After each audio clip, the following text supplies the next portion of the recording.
Good morning. Good morning sir.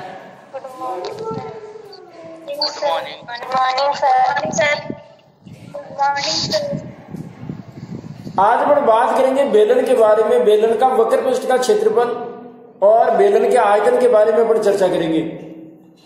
तो बेलन के अंदर कक्षा 9 में भी अपन ने देखा था बेलन का वक्र पृष्ठ का क्षेत्रफल और संपूर्ण पृष्ठीय क्षेत्रफल की। तो पहले बात ये बेलन क्या चीज है, आप पहले सभी के सभी ध्यान देंगे। आप बेलन एक लंबवर्तीय आकृति है। यहाँ पर बेलन का मतलब लंबवर्तीय बेलन से है। यहाँ पर बेलन का मतलब एक लंबवर्तीय बेलन से जिनके आधार के अंतर्गत दो वृत्त होते हैं। एक लंबवर्तीय बेलन के अंदर आधार के अंतर्गत दो जो है वो वृत्त होते हैं। ये इनका केंद्र होता है। इनके केंद्र, इनकी त्रिज्या और इन दोनों त्रिज्याओं के बीच की जो दूरी है वो बेलन की ऊंचाई कहलाती है। वो बेलन की ऊंचाई कहलाती है। ये बेलन का आधार कहलाता है दोनों तरफ से। इनके आधार दो है और दोनों के दोनों जो आधार है वो दोनों के दोनों आधार उसके वृत्त कहलाते हैं। इसके दोनों के जो आधार है बेलन के वो इनके क्या कहलाते हैं, वृत्त कहलाते हैं। और आपको बता दें कि जब भी बेलन से जुड़ी हुई जो भी आप ज्ञात करेंगे अज्ञात राशि, चाहे वो आप आयतन ज्ञात कर रहे हो, चाहे आप उसका वक्र पृष्ठीय क्षेत्रफल ज्ञात कर रहे हो, एक्स वाई जेड कुछ भी ज्ञात कर रहे हो, आपको इस आधार की त्रिज्या का होना जरूरी है। आधार की त्रिज्या का तो दो बातें तो हो गई, एक तो आधार की त्रिज्या और एक इसकी ऊंचाई। एक इसकी ऊंचाई और ऊंचाई का मतलब इनके जो आधार के जो केंद्र है, क्योंकि आधार जब इनकी वृत्त है तो वृत्त का निश्चित रूप से केंद्र होता है। बिना केंद्र के तो वृत्त बनता नहीं है। बिना केंद्र के तो वृत्त बनता नहीं है। तो इनके केंद्रों के बीच की जो दूरी है वो इनके केंद्रों के बीच की दूरी क्या कहलाती है, इनकी ऊंचाई कहलाती है। अब एक बात, बेलन का मतलब लंबवर्तीय बेलन से है और लंबवर्तीय बेलन का मतलब इसकी ऊंचाई और त्रिज्या के बीच में 90 डिग्री का कोण होना चाहिए। वह आपका लंबवर्तीय बेलन कहलाता है। वह आपका लंबवर्तीय बेलन कहलाता है। जैसे आपने एक बेलनाकार जो आपने जो रोड पर जो लाइटें देखी होगी, आपने बेलनाकार जो रोड लाइट आती है, आप जाओगे बिल्कुल 90 आधार तल से बिल्कुल 90 डिग्री के रूप में होता है। तो वो लंबवर्तीय बेलन कहलाएगा वो भी। तो लंबवर्तीय बेलन के अंतर्गत यहाँ पर जो जितने भी सवाल अपन हल करेंगे, जितने भी अपन जो समस्याएं सोल्व करेंगे वो सारे लंबवर्तीय बेलन के ही होंगे। लंबवर्तीय बेलन के होंगे। और लंबवर्तीय बेलन के अंदर दो आधारभूत चीजें होना जरूरी है। पहले बात तो लंबवर्तीय बेलनों की एक तो ऊंचाई और एक इसके आधार की त्रिज्या। आधार की त्रिज्या और आधार की त्रिज्या से मतलब यहाँ पर ये जो इनके आधार जो वृत्ताकार है, आधार की जो वृत्ताकार है, इस वृत्ताकार ये इसका आधार कहलाता है। इस आधार की आपको त्रिज्या ज्ञात होनी चाहिए। अब आधार की हो सकता है वो आपको परिधि दे दे, आधार की आपको व्यास दे दे, आपको कुछ भी दो, आपको उसकी त्रिज्या बनाना आना चाहिए। सीधी सी बात है। आपको त्रिज्या काम में लेनी है, कैसे भी ज्ञात करना। आप वृत्त पढ़ गए हैं बिजली प्रश्नावली के अंदर, वृत्त के अंदर भी अपन ने देखा था कि आपको त्रिज्या कैसे ज्ञात कर सकते। हो सकता है आपको परिधि दे दे, त्रिज्या ज्ञात करनी पड़ जाए। हो सकता है आपको व्यास दे दे, त्रिज्या ज्ञात करनी पड़ जाए। हो सकता है आपको क्षेत्रफल दे दे, त्रिज्या ज्ञात करनी पड़ जाए। कुछ भी हो, आपको बेलन का, आपको पृष्ठीय क्षेत्रफल हो, चाहे वक्र पृष्ठीय क्षेत्रफल हो, चाहे आयतन ज्ञात करना हो, आपको त्रिज्या का होना जरूरी है। बिना त्रिज्या के, बिना रेडियस के, बिना त्रिज्या के वो न तो क्षेत्रफल ज्ञात हो सकता, न इसकी त्रिज्या के बिना न इसका वक्र पृष्ठ का क्षेत्रफल ज्ञात हो सकता। तो किसी भी हाल में आपको त्रिज्या का और इसका ऊंचाई का होना बहुत जरूरी है।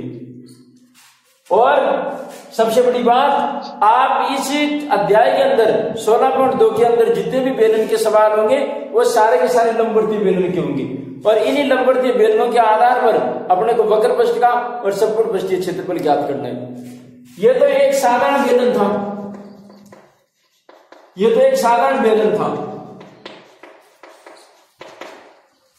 बेलन का मतलब यहां पर वो रोटी बनाने वाला बेलन से मतलब नहीं है। बेलन का मतलब ऐसा कोई द्रव या ऐसा कोई ठोस आकृति, ये बेलन ठोस आकृति में आती है क्योंकि इस बेलन के अंदर कुछ द्रव डाला जा सकता है। यहां तक कि आपका पाइप, खेतों में काम करने वाले जो आप एक दो जितने भी कैंडिडेट यहाँ पर उपस्थित हैं, आप देखो खेतों के अंदर काम में आने वाले जो पाइप होते हैं वो सारे बेलनाकार की श्रेणी में आते हैं, वो सारे लंबवर्तीय बेलन आते हैं, वो सारे लंबवर्तीय बेलन की स्थिति में। यहां तक कि आपका गैस का जो सिलेंडर आता है, वो गैस का सिलेंडर भी आपका लंबवर्तीय बेलन की श्रेणी में ही आता है, लंबवर्तीय बेलन की श्रेणी में। आपका पेन है, ये पेन भी आपका लंबवर्तीय बेलन की श्रेणी में आता है। पेन के अंदर डाली जाने वाली जो रिफिल है, वो रिफिल भी आपका लंबवर्तीय बेलन की श्रेणी में आती है। तो एक तो यहां पर तो ये तो साधारण बेलन था, एक बेलन होता है खोखला बेलन। एक बेलन कैसा होता है? खोखला बेलन। जरा आप जिस पेड़ से आकृति बन रही है, जरा एक बार आप देखेंगे इन आकृतियों को, ये खोखला बेलन था, ये खोखला बेलन है। जरा आप देख रहे हैं इसके अंदर दो बेलन है, इसके अंदर दो बेलन है, और दोनों बेलनों के साथ में जो आपका क्राइटेरिया दिख रहा है, ये खोखला बेलन कहलाता है। और आप जानते हैं कि खोखले बेलन के अंदर दो प्रकार के तो व्रत हो गए, और दो ही जो है इनके आधार हो गए। तो आपको जो बड़े वाला जो व्रत होगा, उस बड़े वाले आधार के व्रत को तो R1 मानेंगे, और ये अंदर वाला जो होगा वो उसको R2 मानेंगे। दो बात हो गई, एक तो खोखला बेलन और एक साधारण बेलन। तो साधारण बेलन और खोखले बेलन के बारे में अपन चर्चा करेंगे। अब इन खोखले बेलन के अंदर आपके जरा आप देखा होगा, आपके इंजन जो आते हैं गाड़ियों के, उसके अंदर जो एयर जो प्रेशर का जो एक आइटम आता है, मैं ज्यादा जानता नहीं हूं, लेकिन एयर प्रेशर का एक पदार्थ आता है, वो हवा को सोखने का काम करता है। और एक गुद्दानुमा संरचना आती है, वो आप देखे होंगे मोटरसाइकिल के अंदर जब एक गुद्दानुमा संरचना आती है, वो भी एक खोखला बेलन ही है। उसके अंदर वो हवा को सोखता है, और हवा को सोख करके गाड़ी को आगे की ओर बढ़ाने का काम करता है, जो एक्यूप्रेशर बोलते हैं उसको। तो वो भी एक खोखला बेलन ही है। तो खोखले बेलन के अंदर और साधारण बेलन के अंदर इनका पृष्ठीय क्षेत्रफल, वक्र पृष्ठीय क्षेत्रफल, संपूर्ण पृष्ठीय क्षेत्रफल और इनका आयतन, तीनों चीजें ज्ञात करेंगे, साधारण बेलन की भी और खोखले बेलन की भी। तो आपके पास में यदि कॉपी हो, पेन है आपके पास में, तो एक बार जो सूत्र में लिख रहा हूं, उन सूत्रों को क्रमबद्ध तरीके से लिखना है, क्रमबद्ध तरीके से। आपको बीच ऊपर नीचे से नहीं उतारना है, क्रमबद्ध तरीके से चलिए और देखिए इनके सूत्रों को कैसे लिखते हैं। पहले मैं बात करूंगा केवल साधारण बेलन की, ओनली मैं पहले साधारण बेलन की बात करूंगा। नंबर 1, मैं केवल साधारण बेलन की बात करूंगा। बेलन के आधार का, बेलन के आधार का, आधार की परिधि, बेलन के आधार की परिधि होती है 2 पाई r। बेलन के आधार की परिधि, आधार का मतलब यहां पर खाली एक वृत्त को लिया है मैंने, तो बेलन के आधार की परिधि होगी 2 पाई r, क्योंकि वो वृत्ताकार है, और वृत्त की जो परिधि है वो वृत्त की परिधि 2 पाई r के बराबर होती है। और इसी बेलन के आधार का यदि क्षेत्रफल ज्ञात करना हो, बेलन के आधार का यदि क्षेत्रफल ज्ञात करना हो, तो क्षेत्रफल ज्ञात करने का तरीका होगा पाई r स्क्वायर। बेलन के आधार का क्षेत्रफल ज्ञात करने का सूत्र होगा पाई r स्क्वायर, पाई r स्क्वायर। अब आ जाओ बेलन नंबर 3। अब मैं केवल साधारण बेलन का वक्र पृष्ठ का क्षेत्रफल ज्ञात कर रहा हूं, वक्र पृष्ठीय क्षेत्रफल, और उसका वक्र पृष्ठीय क्षेत्रफल ज्ञात करने का सूत्र होगा 2 पाई r h। अब जरा आप देख रहे हैं कि 2 पाई r h के अंदर 2 पाई r का मतलब आधार की परिधि, 2 पाई r का मतलब यहां पर आधार की परिधि, और इसका मतलब क्या हुआ कि उस बेलन के आधार की परिधि को ऊंचाई से गुणा कर दिया जाए तो इसका क्षेत्रफल आ जाएगा, इसका वक्र पृष्ठ का क्षेत्रफल आ जाएगा। तो आप इसके सूत्र की जगह क्या लिख सकते हैं? आधार का, बेलन के आधार की परिधि और गुणा ऊंचाई, गुणा ऊंचाई। ये वैकल्पिक सूत्र है। यदि आपको आधार की यदि परिधि दे दे और आपको अगर ऊंचाई दे दे तो डायरेक्ट इस सूत्र से भी बेलन का वक्र पृष्ठ का क्षेत्रफल ज्ञात किया जा सकता है। क्यों? क्योंकि ये 2πr किसके बराबर है? वृत्त की आधार की परिधि के बराबर। तो बेलन के आधार की परिधि को अगर ऊंचाई से गुणा कर दिया जाए तो इसका वक्र पृष्ठ का क्षेत्रफल ज्ञात किया जा सकता है। नंबर 4, बेलन का संपूर्ण पृष्ठीय क्षेत्रफल। संपूर्ण पृष्ठीय क्षेत्रफल, संपूर्ण पृष्ठीय क्षेत्रफल के अंदर आधार की परिधि भी आ गई और आधार के अंदर इनकी ऊंचाई भी आ गई। तो उसका सूत्र होगा 2πr h प्लस r।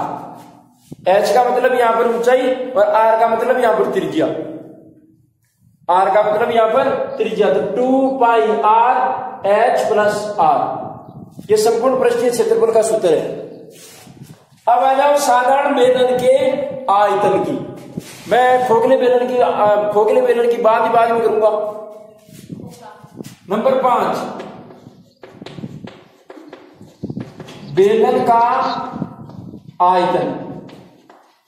बेलन का आयतन होता है πr²h, या आधार का क्षेत्रफल,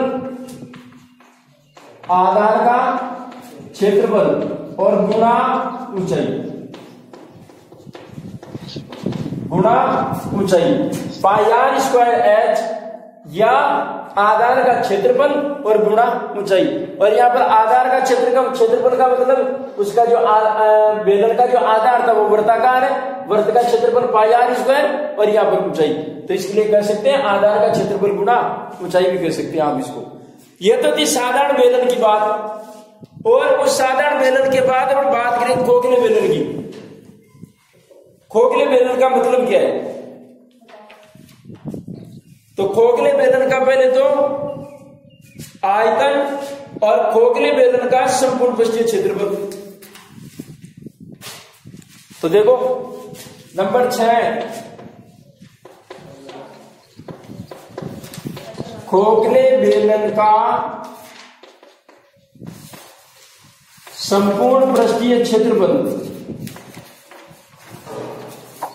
संपूर्ण पृष्ठीय क्षेत्रफल, संपूर्ण पृष्ठीय क्षेत्रफल होगा 2πr1 plus r2, 2πr1 plus r2 गुणा ऊंचाई प्लस r1 माइनस r2।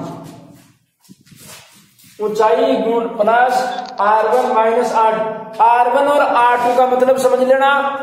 ये तो r1 का मतलब बड़े वृत्त के आधार की त्रिज्या और r2 का मतलब छोटे वाले अंदर वाला जो वृत्त था आधार, उस अंदर वाले आधार वृत्त की त्रिज्या। इस बात का आपको ध्यान रखना है। तो 2πr1 प्लस r2 गुणा, ये दोनों का कोई चिन्ह नहीं है तो गुणा का चिन्ह माना जाएगा, h यानी ऊंचाई प्लस r1 माइनस r2 यानी बड़े वृत्त की त्रिज्या और छोटे वृत्त की त्रिज्या का अंतर। अब आ जाओ खोखले बेलन का आयतन। नंबर 7, खोखले बेलन का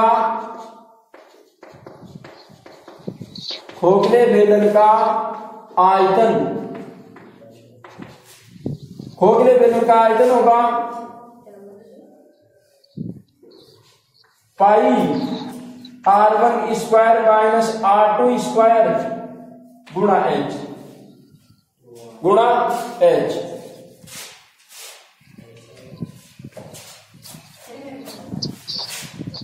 या आप इसको ऊंचाई को ऐसे भी लिख सकते हो, πh r1 का स्क्वायर माइनस r2 का स्क्वायर, यानी ये पहले वृत्त की आधार के वृत्त की त्रिज्या और यहां पर ये दूसरे आधार वृत्त की त्रिज्या, एक ही बात है।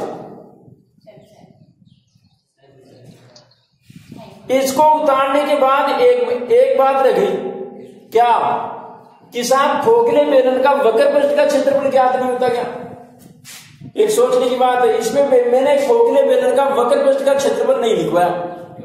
अब साहब खोखले बेलन का वक्र पृष्ठ का क्षेत्रफल ज्ञात नहीं होता क्या? पहली बात तो खोखले बेलन का वक्र पृष्ठ का क्षेत्रफल होता ही नहीं है, क्यों? क्योंकि इसके अंदर वक्र पृष्ठ का क्षेत्रफल ज्ञात करने के लिए दो त्रिज्याओं की जरूरत नहीं पड़ती। क्यों? खोखले बेलन के अंदर रह गई दो त्रिज्याएं, तो दो त्रिज्याएं अब कैसे ज्ञात करें? अच्छा, अगर वक्र पृष्ठ का क्षेत्रफल 2πr एक सिंगल एक साधारण सा अगर कोई वृत्त है, उसका वक्र पृष्ठ का क्षेत्रफल 2πr होता है, साधारण की बात कर रहा हूं मैं। अगर इसी को यदि खोखले बेलन में अगर मैं कन्वर्ट करूं, यदि इसी को अगर मैं खोखले बेलन में कन्वर्ट करूं, तो दोनों की त्रिज्या दोनों की ऊंचाई में अंतर आएगा। दोनों की त्रिज्या और दोनों की ऊंचाई में अंतर आएगा। तो ऐसी परिस्थिति में उसका वक्र पृष्ठ का क्षेत्रफल ज्ञात करना मुश्किल है। हाँ, ज्ञात किया जा सकता है केवल एक तरीके से। वो क्या r1 की त्रिज्या का अलग से वक्र पृष्ठ ज्ञात करो, r2 की त्रिज्या वाले का अलग से वक्र पृष्ठ का क्षेत्रफल ज्ञात करो, यही ऑप्शन है। बाकी आप इसका अगर सूत्र की बात करेंगे, सूत्र की तरीके से अगर ज्ञात करोगे, उत्तर डेफिनेटली गलत आएंगे। होता तो सब पहले चलता था, कई विद्वानों का मत आज भी ऐसी कोई बात नहीं है। पहले जो सूत्र चलता था वो ऐसे चलता था, 2πh r1 माइनस r2, ये चलता था। लेकिन उनके विद्वानों का मत ये था कि जब दोनों त्रिज्याओं के अंतर आधार का जब अंतर है, तो इनकी ऊंचाई का अंतर में भी वेरियांश आता है। वेरियांश का मतलब उनका विचरण आता है। तो फिर आप उसके उत्तर को सही कैसे ठहरा सकते हो? जब इनकी त्रिज्याओं के अंतर को आपने जब माना, अंतर का तो चलो मानते हैं क्योंकि बड़े वृत्त और छोटे वृत्त में तो वेरियांश आएगा, त्रिज्या का अंतर आएगा, इसमें कोई दो राय नहीं है। लेकिन जब इनकी त्रिज्या के आधार का जब अंतर है, तो ऊंचाई का अंतर आना स्वाभाविक बात है। तो दोनों की त्रिज्याओं को आप समान कैसे मान सकते हो? तो इसलिए वो पहले वाला जो सिस्टम था वो बंद कर दिया। अब या तो इसका एक ही ऑप्शन बचा है कि आप दोनों के खोखले बेलन का वक्र पृष्ठ का क्षेत्रफल ज्ञात करने के लिए r1 की जो वक्र पृष्ठ का क्षेत्रफल है वो अलग से ज्ञात करो, और r2 वाले जो आधार की जो त्रिज्या थी उसका अलग से क्षेत्रफल ज्ञात करो, दोनों का अंतर निकालो। वो अंतर आपको खोखले बेलन का वक्र पृष्ठ का क्षेत्रफल बताएगा। तो फिलहाल जब भी वक्र पृष्ठ का क्षेत्रफल आएगा वो उस टाइम देखेंगे।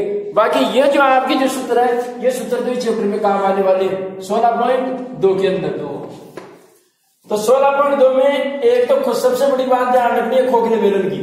खोखले बेलन का एक तो संपूर्ण पृष्ठीय क्षेत्रफल और इसका आयतन, और बाकी जो अच्छा एक बात बताना भूल गया। एक बात अपने को ये देखना है कि कभी कभार प्रश्न के अंदर आपको आधार की सूचना ज्यादा देगा। आधार की सूचना का मतलब, जैसे आपका ये बेलन है, आप जैसे ये बेलन है आपका, अब इस बेलन के अंदर आपको आधार की सूचना दे देगा। लेकिन आधार की सूचना से एक बात ध्यान दे ले, इन सूत्रों से जुड़ा हुआ अगर कोई मैटर आधार से जुड़ा हुआ है तो उससे अज्ञात राशि ज्ञात की जा सकती है, उससे अज्ञात राशियां ज्ञात की जा सकती है। जैसे आपके पिछले 16.1 के अंदर जो सवाल आया था संपूर्ण पृष्ठीय क्षेत्रफल का, उस संपूर्ण पृष्ठीय क्षेत्रफल के अंदर, उस संपूर्ण पृष्ठीय क्षेत्रफल के अंदर आपका चौथा या पांचवा प्रश्न था ऐसा, जो गनाब का आपको संपूर्ण पृष्ठीय क्षेत्रफल ज्ञात किया। आपको उसी समीका के मद्देनजर रखते हुए, उसी समीका के मद्देनजर रखते हुए आधार की सूचना से आपको अज्ञात राशि ज्ञात करवाई जा सकती है, अज्ञात राशि ज्ञात करवाई जा सकती है। तो आधार का आपको क्षेत्रफल का ध्यान रखना है। आधार के क्षेत्रफल के अंदर यह आधार की परिधि और यह आधार के क्षेत्रफल का आपको ध्यान में रखना है। इन क्षेत्रफल के आधार पर आपको अज्ञात राशि ज्ञात करवाई जा सकती है, अज्ञात राशि ज्ञात करवाई जा सकती है। लेकिन उस आधार की परिधि और आधार के क्षेत्रफल से त्रिज्या और त्रिज्या से इनकी ऊंचाइयां बेलन की, उनकी बेलन की ऊंचाइयां, उनसे आपका सीधा संबंध है।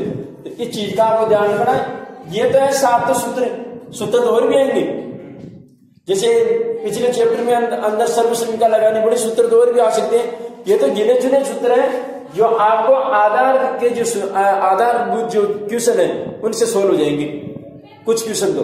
बाकी ध्यान ये रखना है कि एक तो त्रिज्या का, एक त्रिज्या के साथ साथ 16.2 के अंदर एक तो आपका पहला प्रश्न जो है वो हो जाएगा। आपको व्यास दे रखा है, व्यास से आपको त्रिज्या ज्ञात करनी है। एक बेलन का व्यास 14 सेंटीमीटर और ऊंचाई 15 सेंटीमीटर बेलन का व्यास दे रखा है, व्यास से आपको त्रिज्या बनानी है। और त्रिज्या बनाने के लिए आपने वृत्त का क्षेत्रफल पढ़ चुके हैं, आपको करने की जरूरत नहीं है। व्यास का आधा त्रिज्या होती है, सीधी सी बात है। चाहे बेलन हो, चाहे गोला हो, चाहे अन्य कोई गोलाकार ठोस आकृति हो, अगर आपको दिखाइए,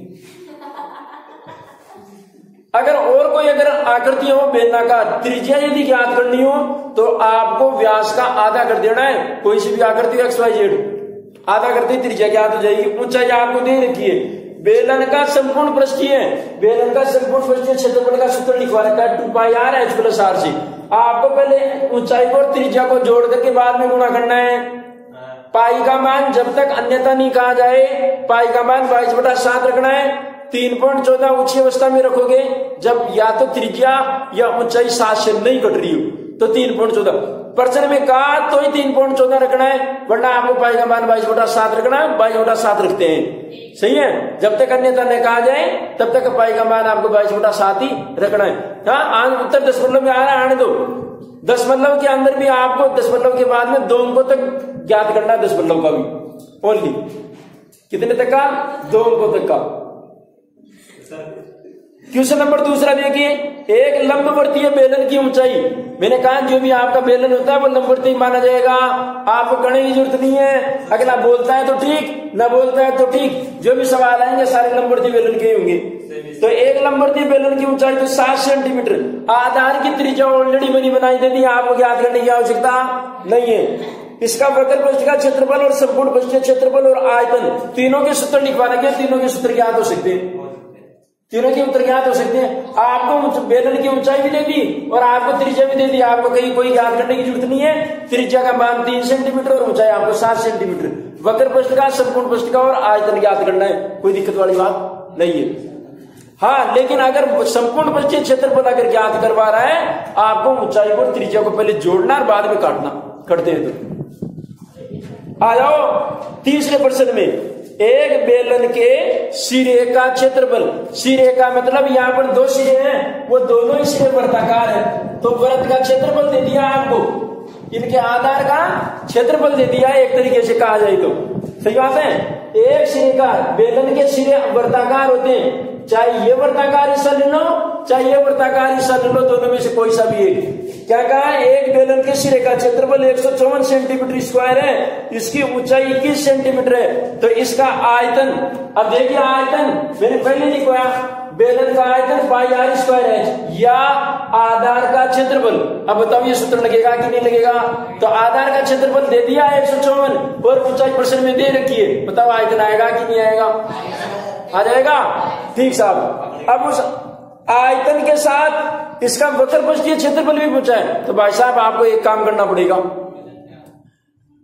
अब वक्र पृष्ठ का क्षेत्रफल ज्ञात करने के लिए 2πr/h का इस्तेमाल करना। लेकिन हमारे पास में आधार की परिधि या तो ज्ञात हो जाए और आधार की परिधि नहीं तो फिर त्रिज्या ज्ञात हो जाए, दोनों में से एक काम करना पड़ेगा।